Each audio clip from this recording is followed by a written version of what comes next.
Shalom Bapak Ibu Saudara yang terkasih dalam Tuhan.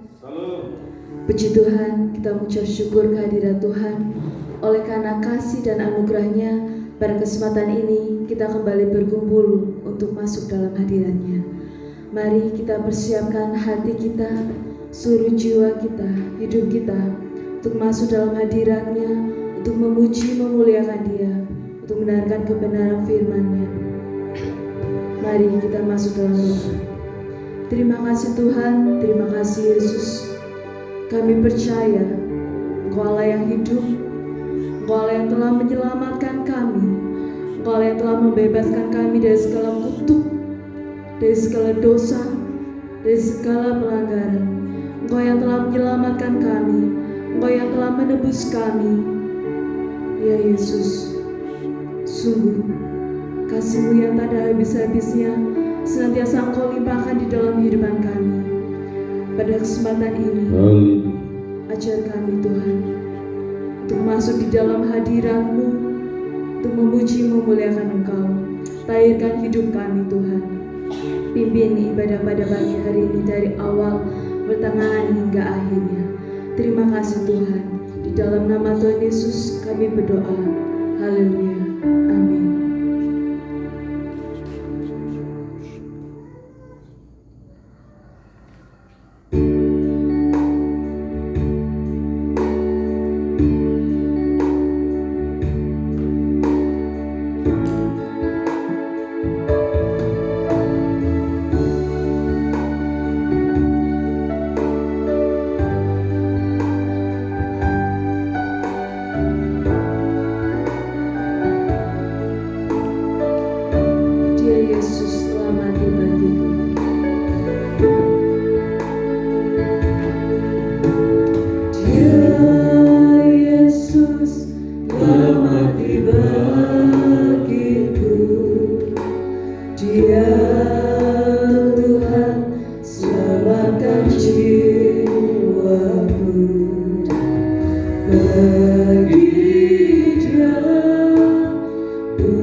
Dia angkatku jadi anak.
hati kita untuk mendengarkan firman Tuhan.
Syukur di hadirat-Mu pada pagi hari ini, sebab Engkau layak menerima puji-pujian bagi kami hamba-hamba-Mu, dan seluruh umat-Mu yang telah hadir di tempat ini akan mendapatkan lawatan dari Tuhan Yesus Kristus. Dan juga kepada umat-Mu yang belum sempat hadir di tempat ini, kami menerima berkat yang sama pada hari ini lewat pemberitaan firman-Mu, baik yang terjadi saat ini maupun melalui penayangan di YouTube. Tuhan, sama-sama kami menerima berkat firman-Mu. Kini tiba saatnya kami mendengarkan sabda firman-Mu Tuhan. Seluruh rekan-rekan yang terlibat dalam pelayanan, Tuhan urapi dan kuasai oleh kuasa Roh Kudus-Mu, dan juga jemaat-Mu. Berikan hati seorang murid dan telinga untuk siap mendengarkan kebenaran firman-Mu. Berbicaralah bagi kami ya Tuhan, kami siap mendengarkannya. Di dalam nama Tuhan Yesus Kristus hamba berdoa, amin. Silakan tutup Bapak Ibu.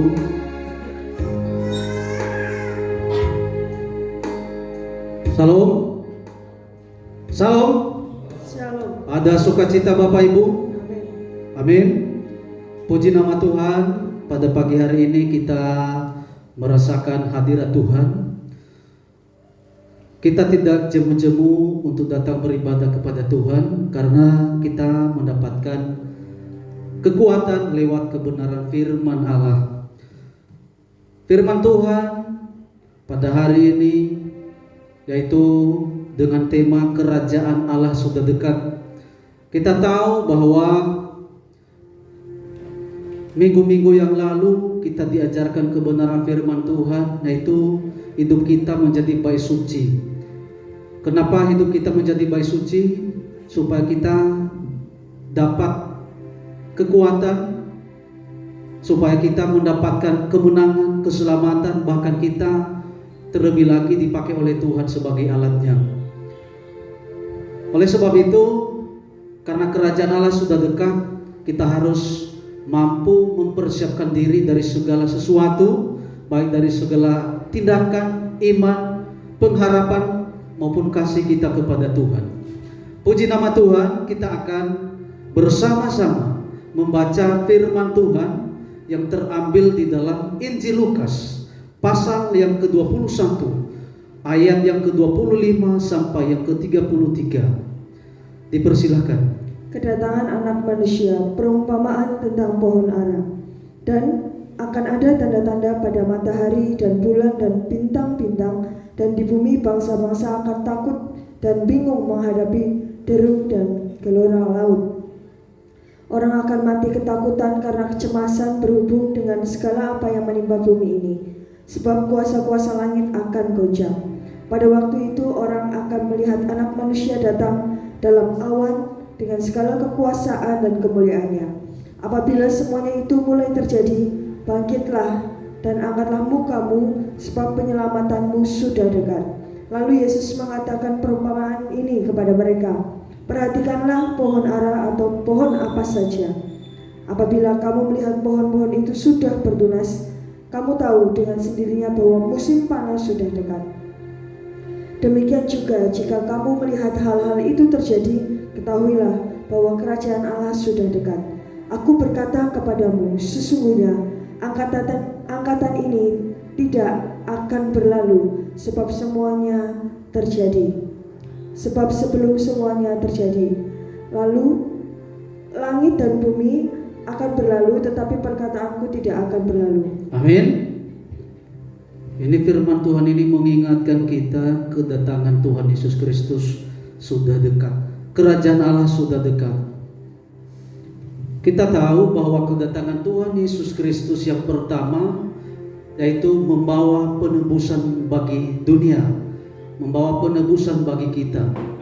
Tetapi ketika Tuhan Yesus datang yang kedua, bukan untuk membawa penebusan, tetapi menjemput mempelainya serta melaksanakan penghukuman kedurhakaan bagi orang-orang yang mendapatkan hukuman yang setimpal atas perbuatan-perbuatan yang jahat. Ingat bahwa kedatangan Tuhan Yesus yang kedua yaitu untuk menjemput mempelainya. Nah, oleh sebab itu, kalau Tuhan Yesus datang, apa yang harus kita perbuat? Apa yang harus kita lakukan?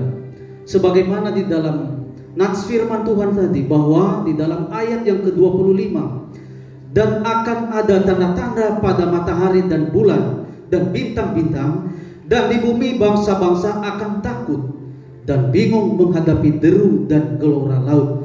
Nah, saudara yang dikasihi oleh Tuhan Yesus Kristus, sebelum datangnya hari Tuhan, sebelum Tuhan Yesus datang menjemput kita sebagai orang percaya, satu persatu kegenapan firman Tuhan akan tergenapi. Amin. Nah, oleh sebab itu, kalau kita memahami ayat-ayat ini, cukup membuat hati kita takut akan hadirat Tuhan. Bukan takut karena kita menjauh daripada Tuhan, tetapi takut hormat akan Tuhan. Nah,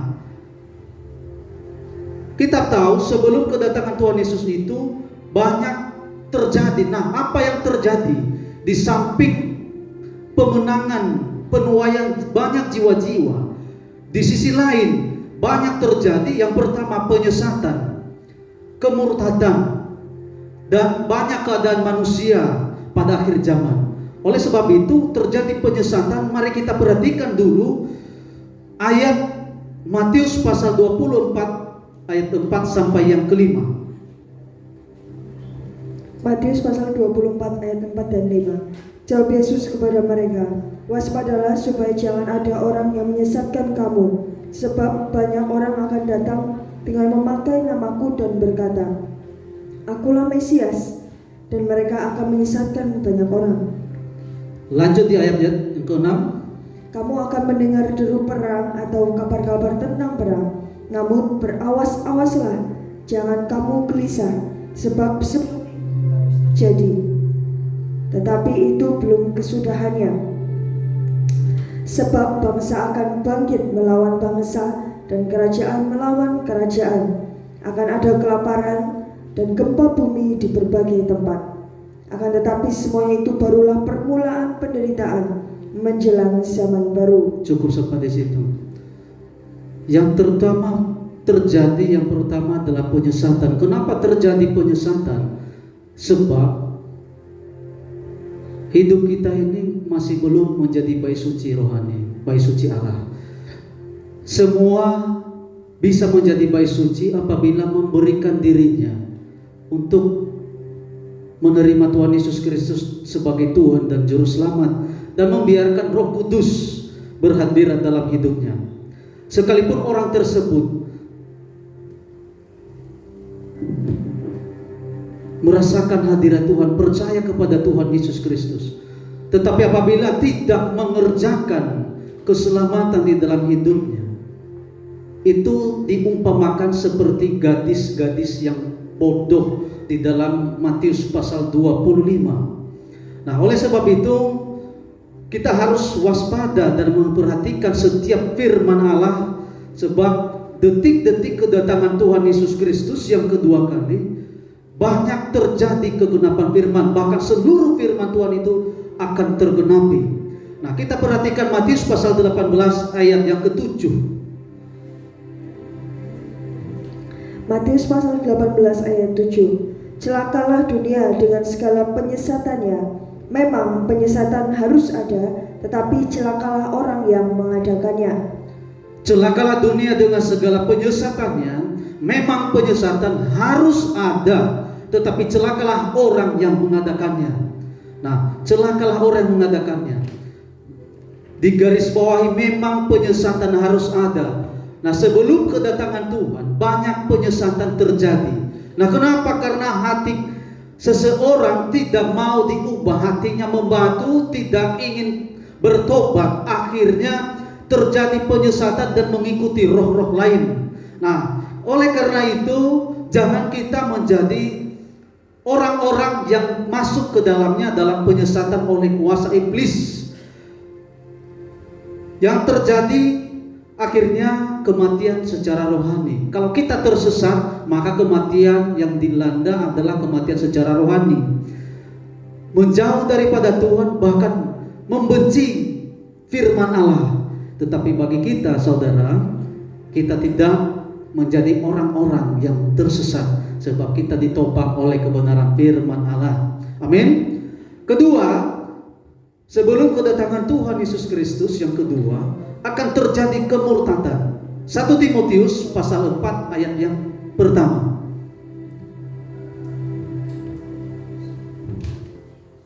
Timotius pasal 4 ayat 1. Tugas Timotius dalam menghadapi pengajar sesat.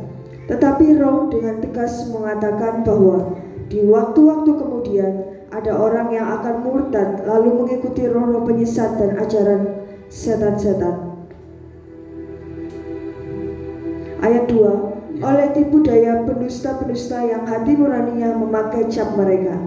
Mereka itu melarang orang kawin, melarang orang makan makanan yang diciptakan Allah, supaya dengan pengucapan syukur dimakan oleh orang yang percaya dan yang telah mengenal kebenaran. Karena semua yang diciptakan Allah itu baik, dan sesuatu pun tidak ada yang haram jika diterima dengan ucapan syukur, sebab semuanya itu dikuduskan oleh firman Allah dan oleh doa. Langsung ayat 7 dan 8. Tetapi jauhilah tahayul dan dongeng nenek-nenek tua. Latihlah dirimu beribadah.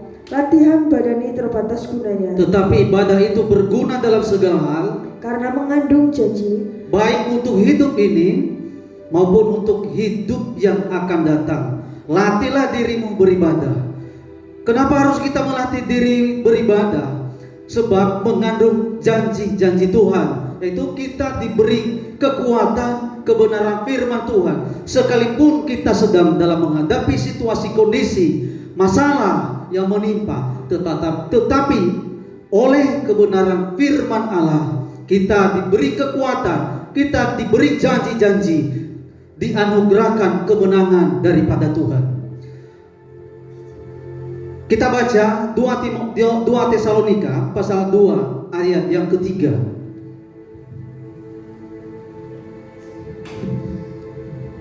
2 Tesalonika pasal 2 ayat 3. Janganlah kamu memberi dirimu disesatkan orang dengan cara yang bagaimanapun juga, sebab sebelum hari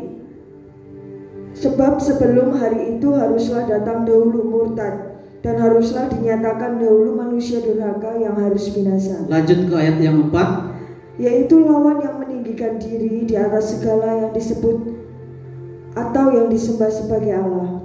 Bahkan dia duduk di bait Allah dan mau menyatakan diri sebagai Allah. Perhatikan ayat yang ketiga ini. Janganlah kamu memberi dirimu disesatkan orang dengan cara yang bagaimanapun juga.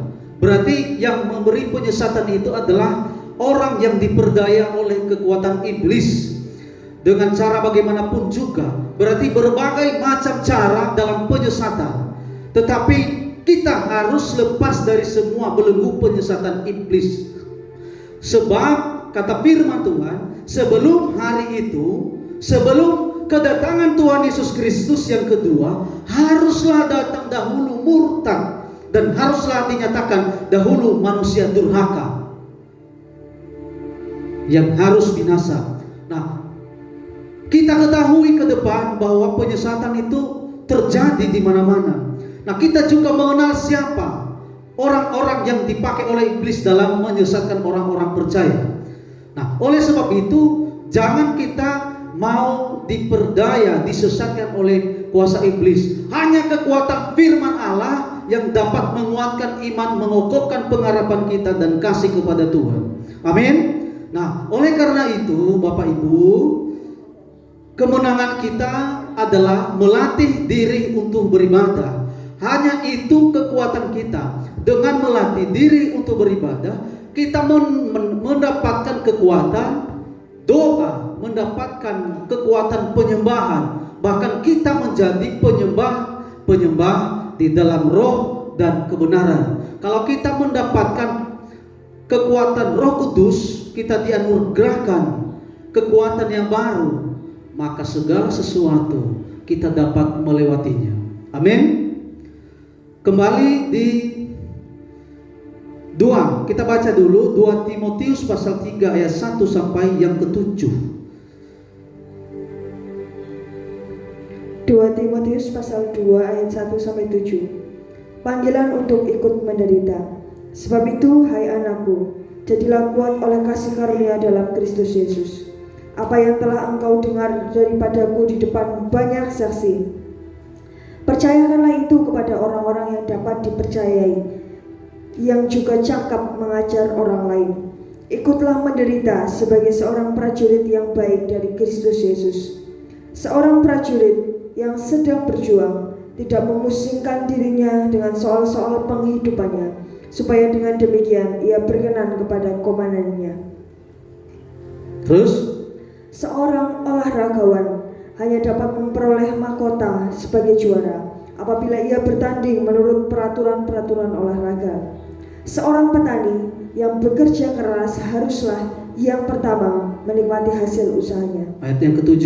Perhatikanlah apa yang kukatakan. Tuhan akan memberi kepadamu pengertian dalam segala sesuatu. Amin.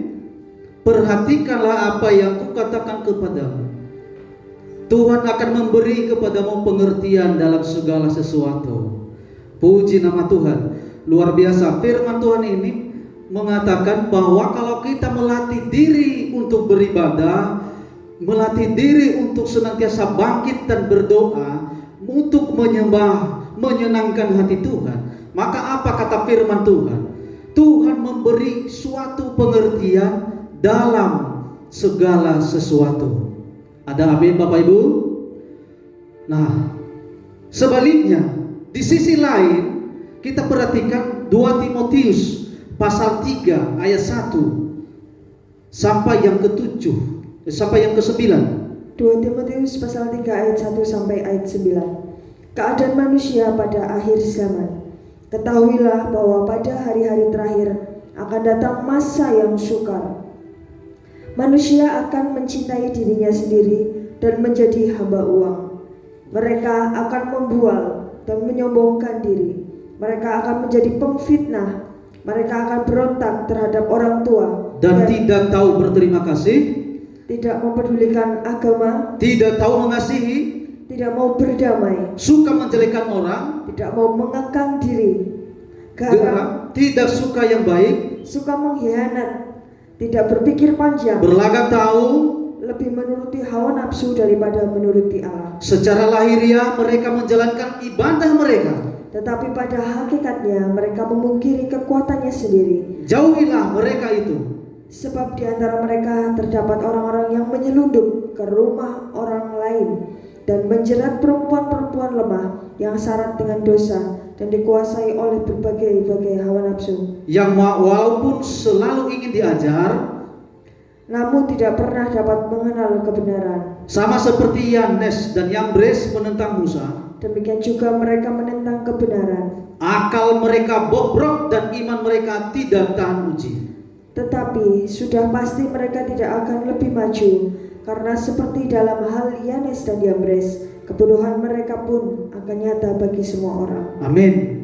Nah, firman Tuhan ini di samping kita melatih diri beribadah, kesempatan bagi kita untuk mendekatkan diri kepada Tuhan, maka kerajaan Allah itu telah dekat bagi kita.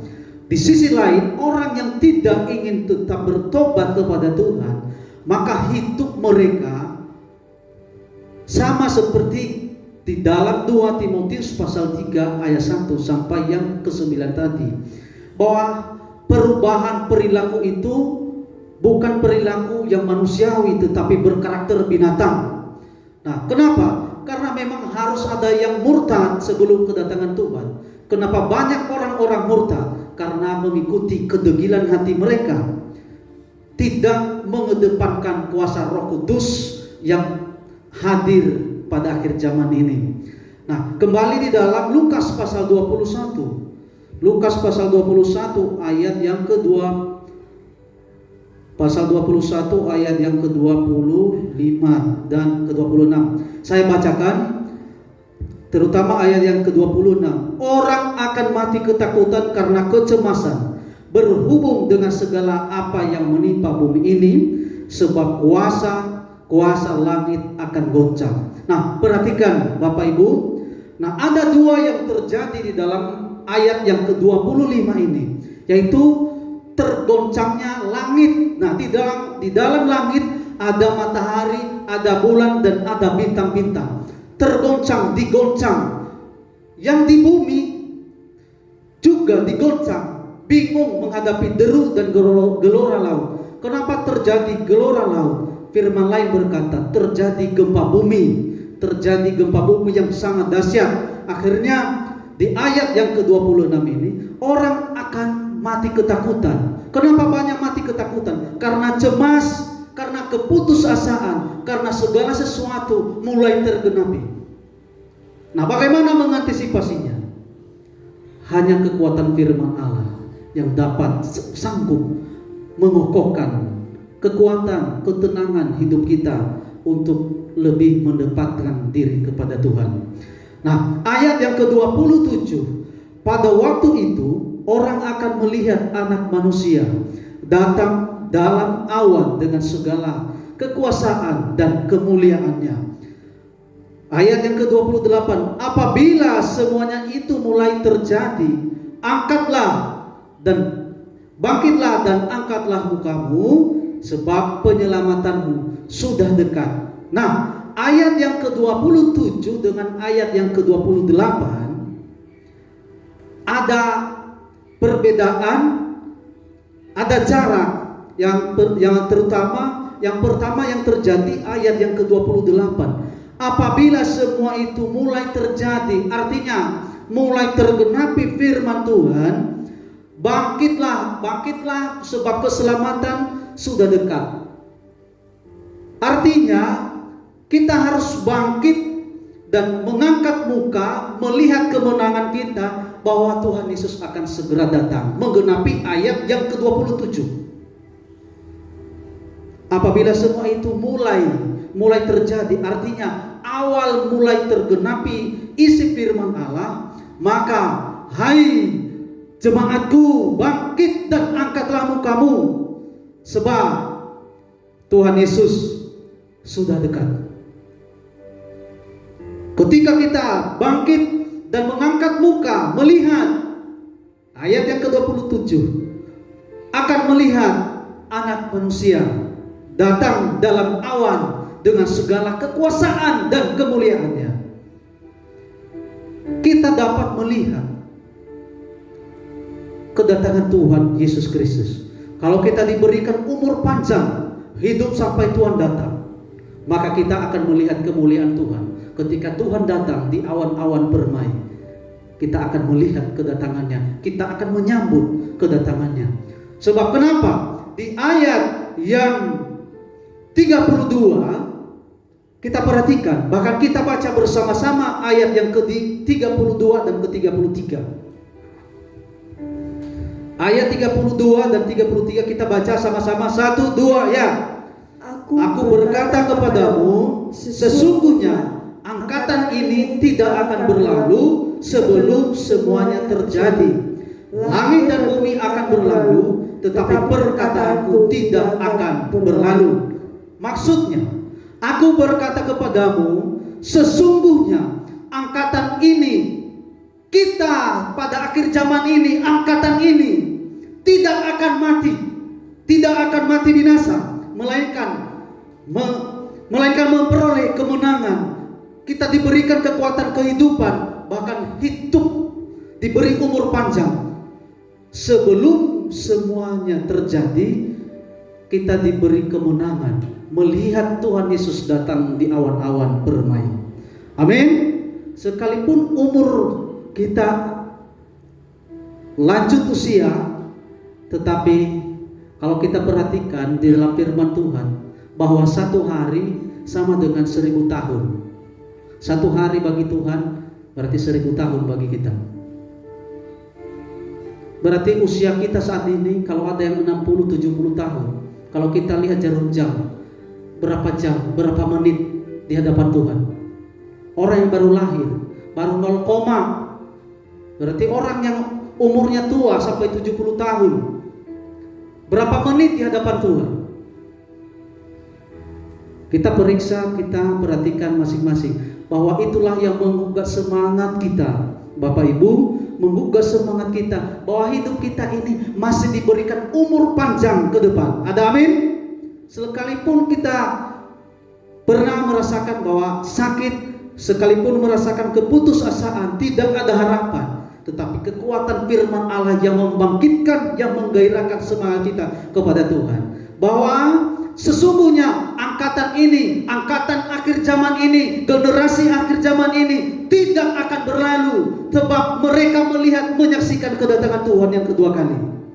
Nah, dengan cara apa kita dapat melihat kemuliaan Tuhan? Katakan kita harus melatih diri beribadah. Itulah cara untuk menyaksikan kemenangan kita melihat kedatangan Tuhan. Bahwa kita menjadi gadis-gadis yang bijaksana, yang selalu mempersiapkan diri. Bapak Ibu Saudara yang dikasihi Tuhan, kita pada hari ini adalah gadis-gadis yang bijaksana, yang selalu mempersiapkan diri dengan segala sesuatu menjelang kedatangan Tuhan. Sebab kerajaan sudah dekat, kerajaan Allah sudah dekat bagi saya dan saudara. Kita perhatikan Matius pasal 25 ayat yang pertama sampai seterusnya. Gadis-gadis yang bijaksana dan gadis-gadis yang bodoh. Kita perhatikan baik-baik. Pada waktu itu hal kerajaan surga seumpama 10 gadis yang mengambil pelitanya dan pergi menyongsong mempelai laki-laki. 5 diantaranya bodoh dan 5 bijaksana. Gadis-gadis yang bodoh itu membawa pelitanya tetapi tidak membawa minyak. Sedangkan gadis-gadis yang bijaksana itu membawa pelitanya dan juga minyak dalam buli-buli mereka. Tetapi karena mempelai itu lama tidak datang-datang juga, mengantuklah mereka semua lalu tertidur. Waktu tengah malam terdengarlah suara orang berseru, "Mempelai datang, songsonglah dia." Gadis-gadis itu pun bangun semuanya, lalu membereskan pelita mereka. Gadis-gadis yang bodoh berkata kepada gadis-gadis yang bijaksana, "Berikanlah kami sedikit dari minyakmu itu, sebab pelita kami hampir padam." Tetapi jawab gadis-gadis yang bijaksana itu, "Tidak, nanti tidak cukup untuk kami dan untuk kamu. Lebih baik kamu pergi kepada penjual minyak dan beli di situ." Akan tetapi waktu mereka sedang pergi untuk membelinya, datanglah mempelai itu, dan mereka yang telah siap sedia masuk bersama-sama dengan dia ke ruang perjamuan kawin, lalu pintu ditutup. Kemudian datang juga gadis-gadis yang lain itu berkata, "Tuan, Tuan, bukakanlah kami pintu." Tetapi ia menjawab, "Aku berkata kepadamu, sesungguhnya aku tidak mengenal kamu. Karena itu berjaga-jagalah, sebab kamu tidak tahu akan hari maupun akan saatnya." Amin. Ayat yang ke-13. Karena itu berjaga-jagalah, sebab kamu tidak tahu akan hari maupun akan saatnya. Amin. Nah, perhatikan ayat yang ke-9 bagian B-nya, lebih baik kamu pergi kepada penjual minyak dan beli di situ. Nah, perhatikan ya, ada kesempatan selama waktu masih ada, pergunakan waktu yang sangat baik untuk menyenangkan hati Tuhan sambil mempersiapkan diri. Sebab ada juga waktu tertentu nanti sudah tidak ada kesempatan dalam mempersiapkan diri, sebab sudah tiba waktunya kedatangan Tuhan. Nah, selama masih ada nafas, selama masih ada kehidupan Roh Kudus dalam kehidupan kita, kita pergunakan baik-baik. Kalau sudah lewat saatnya, tidak ada kesempatan bagi kita. Sama seperti 5 gadis bodoh ini. Ini perumpamaan gambar gereja di akhir zaman. 5 gadis bodoh sama-sama memegang firman Allah, sama-sama memegang kitab suci, tetapi hanya mendengar dan mendengar sebagai penonton dan bukan hanya pelaku, bukan menjadi pelaku. Nah, inilah keberuntungan kita kalau kita menjadi pelaku firman Allah. Kalau kita menjadi pelaku firman Allah, maka kita disebut sebagai gambaran gereja 5 gadis yang bijaksana di dalam Matius pasal 25 ini.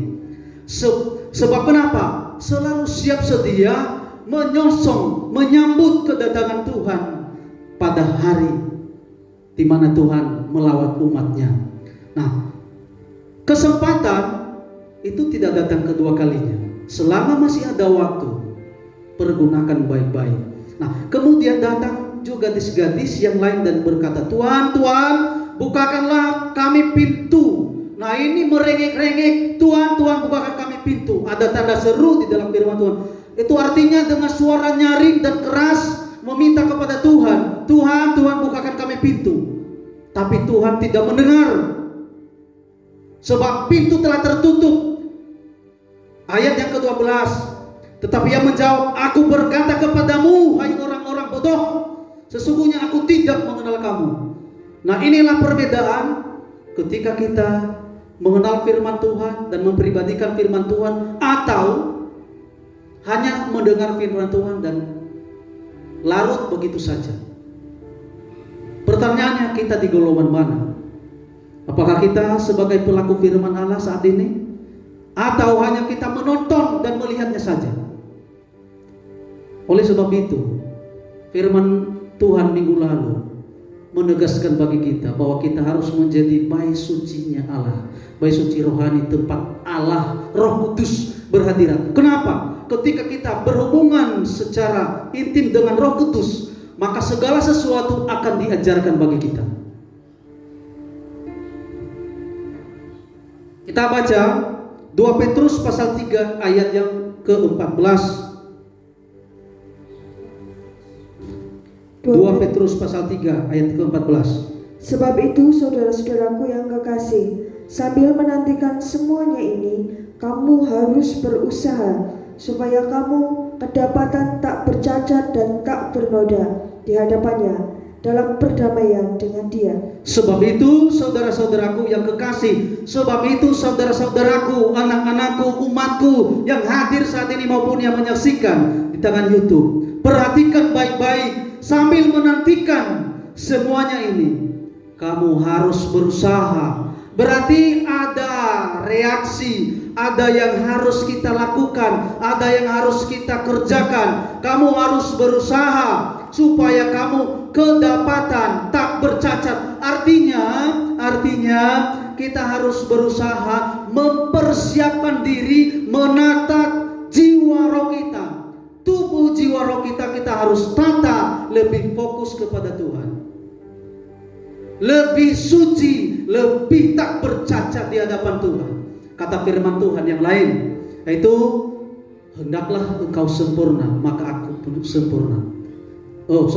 Hendaklah engkau sempurna karena aku sempurna. Artinya umat pilihan Tuhan itu yang hidup sampai Tuhan datang, kalau mau hidup melihat Tuhan, kedatangan Tuhan yang kedua kali, ini syaratnya semakin hari semakin hidup kita semakin masuk dalam proses pendewasaan iman sampai kepada kesempurnaan tanpa cacat dan celah. Dengan cara apa? Kita harus berusaha mempersiapkan diri, melatih diri beribadah, menjadi bait suci yang rohani, menjadi bait Allah yang rohani, menjadi batu-batu hidup yang siap menjadi alat Tuhan. Amin.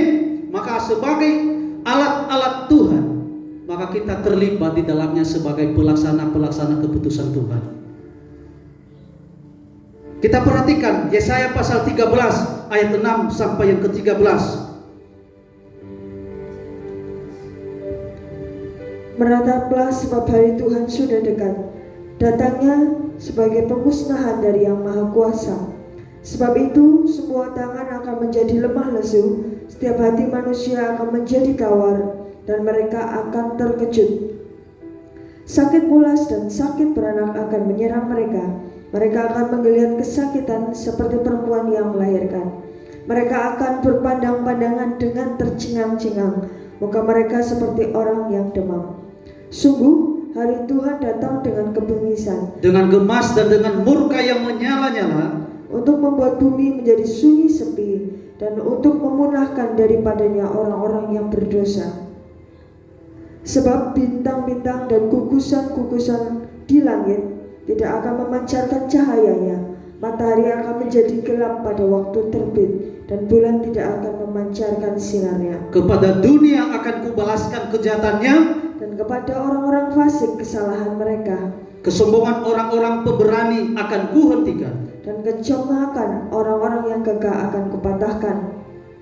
Aku akan membuat orang lebih jarang daripada emas tua, dan mereka lebih jarang daripada emas Ofir. Sebab itu aku akan membuat langit gemetar, dan bumi akan bergoncang dari tempatnya pada waktu amarah Tuhan semesta alam, dan pada hari murkanya yang menyala-nyala. Nah, ini yang terjadi di langit, Bapak Ibu. Langit juga, seisi yang ada di langit, matahari, bulan, dan bintang itu akan tergoncang. Nah, lihat, perhatikan baik-baik, kenapa duluan itu yang tergoncang matahari, bulan, dan bintang. Karena ini ada kaitannya dengan sumber kehidupan manusia. Kalau ada cahaya kehidupan di dalam matahari menerangi bumi, maka hidup orang-orang masih enak-enak dan tenang-tenang. Tetapi kalau itu tergoncang, maka kehidupan orang-orang mulai putus asa, merasa kehilangan kehidupan. Nah, di sisi lain, matahari dan bulan dan bintang adalah pakaian mempelai Tuhan. Nah, yang paling diperhatikan oleh Tuhan adalah mempelainya, yang generasi-generasi yang hidup pada akhir zaman itu. Oleh sebab itu, kalau duluan dalam bait suci Allah tergoncang, jangan ragu, sebab kita sedang diperhatikan oleh Tuhan. Pakaian kita sedang dipersiapkan, diperhatikan oleh Tuhan. Nah, kemudian perhatikan hari Tuhan. Ada katanya tadi di hari Tuhan. Sebab itu aku akan membuat langit gemetar dan bumi akan bergoncang dari tempatnya. Langit gemetar, bumi akan bergoncang. Kenapa bergoncang? Karena ada gempa bumi yang melanda bumi, derguru yang menderu bumi dan samudera raya, sehingga banyak orang-orang mati ketakutan. Nah, oleh sebab itu hari Tuhan katanya tadi seperti kebengisan, ketakutan. Tetapi orang yang dipersiapkan kekokohan imannya tidak pernah takut apapun juga. Sebab firman Tuhan berkata, orang yang takut tidak sempurna kasih dalam hidupnya. Oleh sebab itu, jadilah pemberani-pemberani dalam melaksanakan segala firman Allah. Nah, kita perhatikan, sebelum kedatangan Tuhan Yesus Kristus, kita dipersiapkan, perhatikan, kita dipersiapkan menjadi bait suci yang rohani, yang hidup sampai Tuhan datang. Tujuannya apa? Kita dipercayakan menjadi alat-alatnya Tuhan. Nah, tujuannya apa? Kita bekerja bersama-sama dan dikomandoi oleh Tuhan Yesus Kristus untuk menyambut kedatangannya. Bahkan sebelum kedatangannya itu haruslah terlebih dahulu terbentuknya pembangunan tubuh Kristus. Terbentuknya pembangunan tubuh Kristus apabila saya dan saudara menjadi bait sucinya Allah, bayi suci rohani yang hidup di hadapan Tuhan.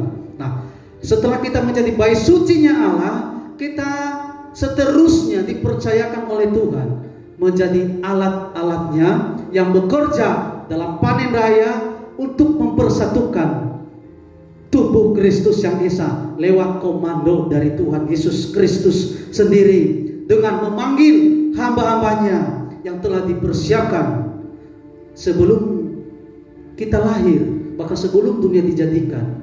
Generasi akhir zaman telah dilihat oleh para nabi dan para rasul, dan generasi itu adalah kita. Mari kita perhatikan firman ini. Kita perhatikan, kita baca tubuh Kristus sebagai pengantin perempuan, bahkan Yesus Kristus sebagai mempelai pria sorga bagi kita, atau mempelai anak domba Allah. Nah, kita perhatikan bahwa kita dipanggil untuk kemuliaan nama Tuhan sebagai alatnya. Kita perhatikan Yesaya pasal 13 ayat 3 sampai 5. Aku ini telah memerintahkan orang-orang yang kukuduskan, telah memanggil orang-orang perkasaku untuk melaksanakan hukuman murkaku, orang-orangku yang beria-ria dan bangga. Ada suara keramaian di atas gunung-gunung, seperti suara kumpulan orang yang besar jumlahnya, suara kegaduhan dari kerajaan-kerajaan, dari bangsa-bangsa yang berkumpul. Tuhan semesta alam sedang memeriksa pasukan perang. Mereka datang dari negeri yang jauh, ya dari ujung lain. Ya, itu Tuhan serta yang melaksanakan amarahnya untuk meneruskan seluruh bumi. Ayat ke-6. Merataplah, sebab hari Tuhan sudah dekat, datangnya sebagai pemusnahan dari Yang Maha Kuasa. Perhatikan ayat yang ke-6. Merataplah, sebab hari Tuhan sudah dekat. Kita harus meratap, menangis di hadapan Tuhan, mendekatkan diri di hadapan Tuhan. Sebab ketika Tuhan datang, kita tidak bisa membandingkan apa yang akan terjadi, Bapak Ibu. Merataplah artinya menjadi bayi suci yang rohani itu harus dengan sungguh-sungguh hidup dalam doa, dalam pujian dan penyembahan di hadapan Tuhan, dengan meratap sebab hari Tuhan sudah dekat. Dengan sisa waktu yang sedikit ini, kita harus mempergunakan dengan sebaik-baiknya. Nah, oleh sebab itu kalau kita sudah melekat diri, melekat roh, melekat jiwa kepada kuasa Roh Kudus, maka apa yang dikatakan oleh firman Tuhan tadi di dalam ayat yang ketiga, yaitu aku ini telah memerintahkan orang-orang yang kukuduskan. Akulah Tuhan yang telah memerintahkan orang-orang yang kukuduskan, telah memanggil orang-orang perkasaku. Kalau kita hidup dewasa rohani di hadapan Tuhan, kita disebut adalah orang-orang perkasa di hadapan Tuhan untuk melaksanakan hukuman murkaku. Orang-orangku yang beria-ria dan bangga. Kenapa beria-ria? Kenapa bangga? Karena dipercaya oleh Tuhan sebagai alat yang akan melaksanakan segala keputusan Tuhan. Tidak salah Nabi Yesaya mendapatkan penglihatan maupun nubuat pada zaman itu. Di Israel sana mendapatkan nubuat dari Tuhan. Bahkan Tuhan menunjukkan dari negeri yang jauh dari bangsa Israel ini, telah kupilih, telah kutetapkan, telah kukuduskan. Bahkan saya memanggil mereka pada akhir zaman ini untuk melaksanakan segala keputusanku, melaksanakan hukuman murkaku. Betapa dahsyatnya saudara, betapa hebatnya, betapa kita beria-ria, betapa kita bangga. Saudara dan saya, apakah bangga dipakai oleh Tuhan sebagai pelaksana keputusannya? Pasti bangga, sebab mari kita harus mengendalikan diri di bawah kontrol kuasa Roh Kudus. Kita perhatikan juga sebagai bukti bahwa kita juga dari Indonesia adalah negara yang dituju oleh Tuhan dalam penglihatan Yesaya. Yesaya pasal 46. Yesaya pasal 46. Mulai ayat yang ketiga sampai yang ke-11.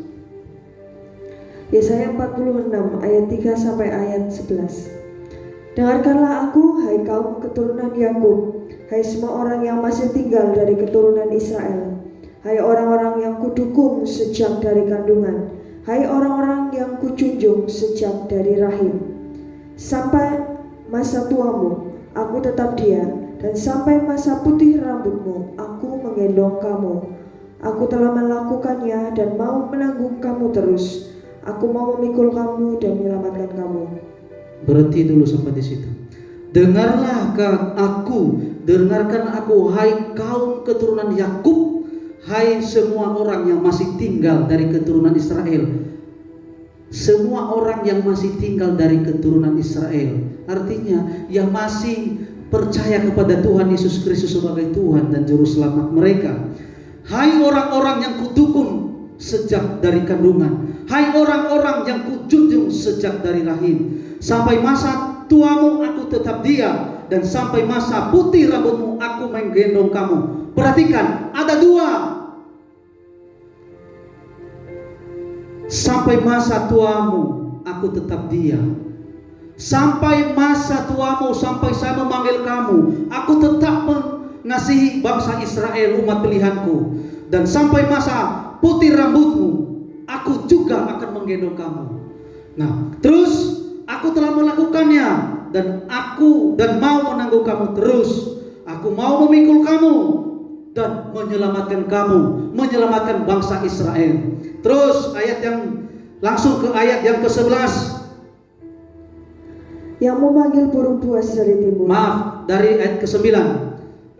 Ingatlah hal-hal yang dahulu dari sejak purbakala, bahwasanya akulah Allah dan tidak ada yang lain. Akulah Allah dan tidak ada yang seperti aku, yang memberitahukan dari mulanya hal yang kemudian. Nah, perhatikan, yang memberitahukan dari mulanya hal yang kemudian, yang memberitahukan kepada Nabi Yesaya dari mulanya tentang hal yang kemudian akhir zaman. Dan dari zaman purbakala, apa yang belum terlaksana sudah diberitahukan terlebih dahulu kepada Nabi Yesaya maupun Nabi Daniel, yang berkata, lanjut, keputusanku akan sampai. Keputusanku akan sampai. Keputusanku akan sampai dan telah sampai di bangsa Indonesia. Terus, dan segala kehendakku akan kulaksanakan. Dan segala kehendakku akan kulaksanakan. Terus, yang memanggil burung buas dari timur, dan orang yang melaksanakan putusanku dari negeri yang jauh. Nah, dia perhatikan, dia beri pemberitahuan kepada Nabi Yesaya. Yang memanggil burung buas dari timur, dia memanggil yang berlambang burung buas, berlambang burung Garuda. Diperhatikan semuanya, burung buas dari timur adalah negara Indonesia.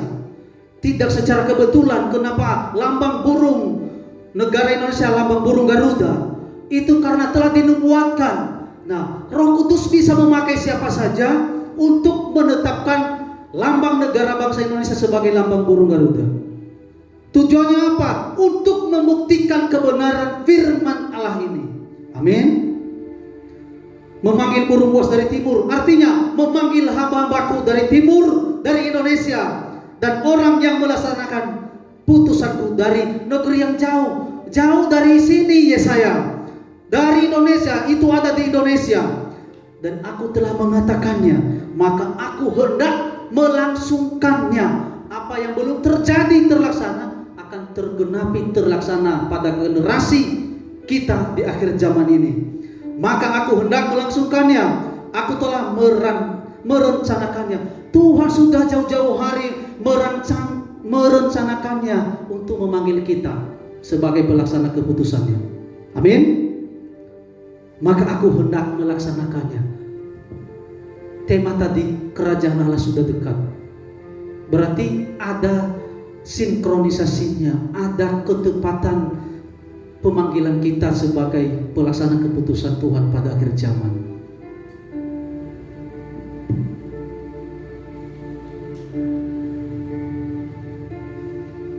Kita perhatikan Amos pasal 3 ayat yang ke-7. Sungguh Tuhan Allah tidak berbuat sesuatu tanpa menyatakan keputusannya kepada hamba-hambanya para nabi. Sungguh, benar-benar sungguh, Tuhan Allah tidak berbuat sesuatu tanpa menyatakan keputusannya kepada hamba-hambanya para nabi. Nah, di dalam kitab ini diumpamakan para nabi. Pada akhir zaman kita disebut sebagai pelaksana keputusan Tuhan, adalah hamba-hamba Tuhan. Sungguh Tuhan Allah tidak berbuat, artinya Tuhan melibatkan hamba-hambanya untuk menggenapkan firman-Nya, melaksanakan 21 hukuman kegeraman murka Allah di muka bumi, melaksanakan menghukum orang-orang durhaka.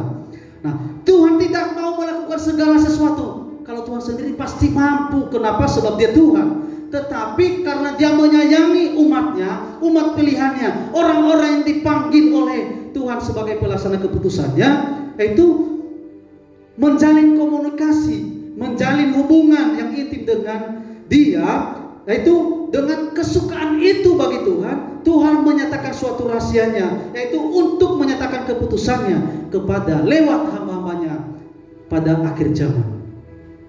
Saudara dan saya, kalau kita mau hidup kita menjadi bait suci rohani, menjadi batu yang hidup, alat-alat yang dipakai oleh Tuhan, maka kita libatkan Roh Kudus berkuasa dalam hidup kita sampai kita mendapatkan pendewasaan yang penuh sampai kedatangan Tuhan. Maka segala firman apa yang terjadi tidak diubah sedikit pun oleh Tuhan. Sebagai ayat yang terakhir, Lukas pasal 21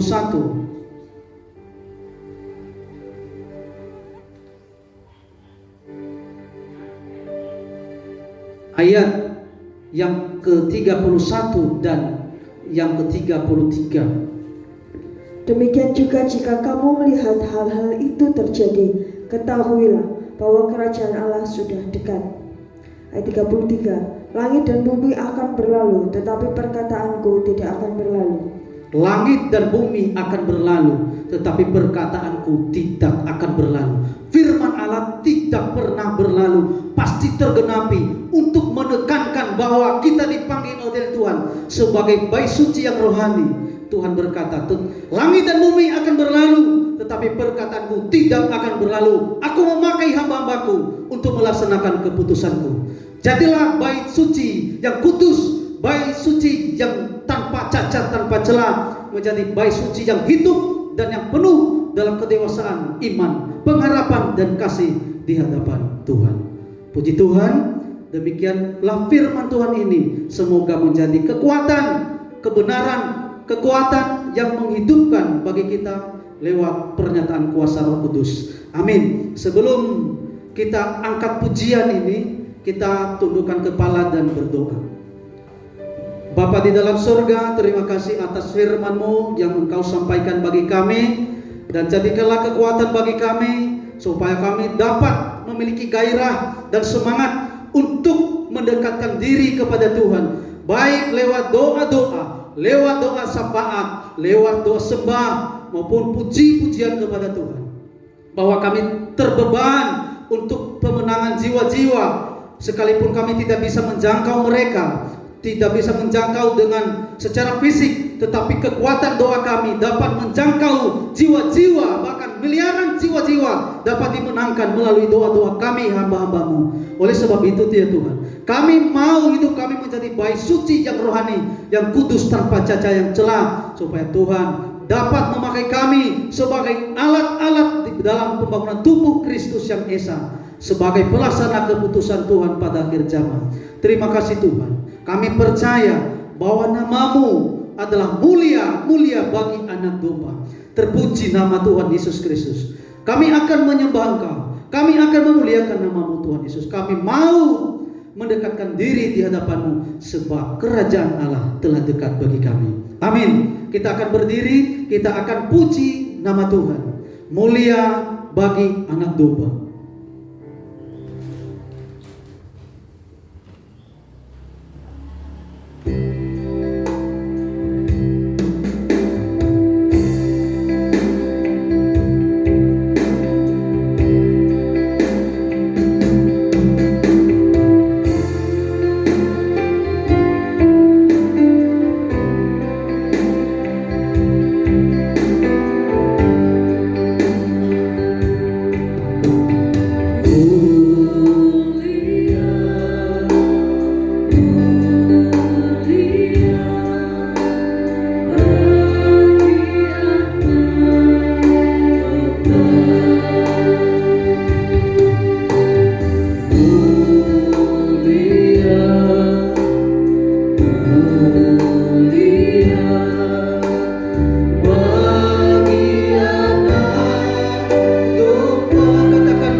Segala puji, hormat dan syukur bagi Bapa yang bertahta dalam kerajaan surga.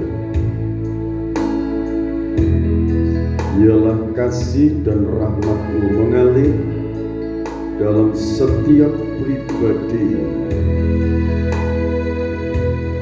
umat-umat-Mu yang Kau anugerahi jiwa dan roh. Kalau di saat hidup di dunia ini mau mempersiapkan diri menyambut kerajaan surga, kelak di saat jiwa dan roh itu meninggalkan tubuh ini, Tuhan menyediakan kerajaan surga. Dan saat ini kami mempersiapkan diri untuk menerima perjamuan kudus di dalam nama Tuhan Yesus Kristus. Bapa, Engkau memberkati perjamuan suci ini. Kau tahirkan dengan kuasa kematian dan kebangkitan, anugerah damai dan sejahtera dari Tuhan Yesus Kristus melimpah melewat perjamuan suci. Oleh kuasa bilur-bilur yang berdarah, segala dosa-dosa diampuni, segala sakit penyakit disembuhkan, yang lemah dikuatkan, yang membangun usaha pekerjaan dibuat berhasil oleh Tuhan. Anak-anak sekolah dianugerahi kesuksesan, semangat belajar dalam menempuh pendidikan, dan semua dana-dana mereka butuhkan Tuhan senantiasa mencukupinya. Imamnya akan melayani perjamuan suci, Engkau berkati dengan kuasa di dalam nama Tuhan Yesus Kristus hamba berdoa. Amin. Terima kasih buat anugerah-Mu, kuasa kematian dan kebangkitan-Mu. Kami terima saat ini. Kami terima hidup kekal. Kami terima penyertaan Tuhan. Kami terima kuasa kebangkitan-Mu. Kami terima pemeliharaan-Mu. Diberkati setiap pribadi anak-anak-Mu dengan berkat-berkat rohani maupun jasmani. Kami serahkan seluruh sidang jemaat yang menghadap kepadamu. Tuhan memberkati kekuatan baru, urapan baru, penyertaan Roh Kudus menyertai mereka. Berkati bangsa dan negara Indonesia, berkati pejabat-pejabat negara, pejabat pusat sampai di daerah-daerah. Bapak Presiden Joko Widodo dan wakilnya Bapak Makro Amin diberkati oleh Tuhan. Berkati Kapolri, berkati Polri, berkati TNI, berkati semua seluruh jajarannya dilawat oleh Tuhan, sertai oleh kuasa Tuhan. Berkati tenaga-tenaga medis, disertai dengan kuasa Tuhan, dijaga dilindungi oleh para malaikat Tuhan. Pakai mereka. Indonesia diberkati oleh Tuhan, Indonesia dilawat oleh Tuhan. Dari Sabang sampai Merauke, dari Miangas sampai Pulau Rote dilawat oleh Tuhan. Kemuliaan Tuhan turun untuk Indonesia.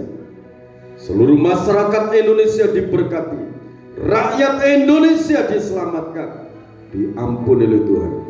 Miliaran jiwa-jiwa menantikan lawatan Tuhan, menantikan pembebasan dari Tuhan.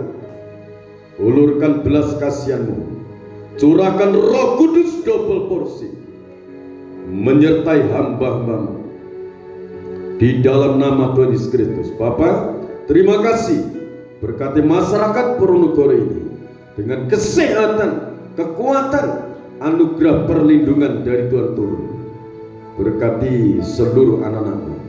Kami serahkan persembahan-persembahan kami masing-masing, baik 1/10 milik Tuhan, persembahan-persembahan ucapan syukur. Kami serahkan buah sulung yang mereka serahkan kepadamu. Kami mohon di dalam nama Tuhan Yesus Kristus, berkati mereka yang berkorban untuk pembangunan tempat ibadah. Diberkati setiap pribadi anak-anak-Mu dari berbagai tempat mereka untuk menyalurkan persembahan untuk pekerjaan-Mu di tempat ini. Untuk nama Tuhan dipuji, dipermuliakan, diagungkan. Di dalam nama Tuhan Yesus Kristus, Engkau membukakan tingkap-tingkap berkat dari langit, dari bangsa-bangsa dari seberang lautan, dan Engkau membuat berhasil segala usaha pekerjaan tangan anak-anak-Mu. Di dalam nama Tuhan Yesus Kristus, Bapak, Ibu, saudara-saudariku kekasih dalam Tuhan, sekarang terimalah berkat anugerah damai dan sejahtera dari Allah Bapa, Sang Putra dan Roh Kudus. Berkat-berkat yang terbaik dilimpahkan untuk kita semua sekarang sampai Tuhan datang yang dua kali. Tetaplah dalam naungan kasih dan rahmat-Mu. Terima kasih Bapak. Kasih dan rahmat Tuhan limpah dalam kehidupan saudara, menyertai saudara. Roh Kudus menghibur, menguatkan, meneguhkan, membimbing kehidupan kita semua.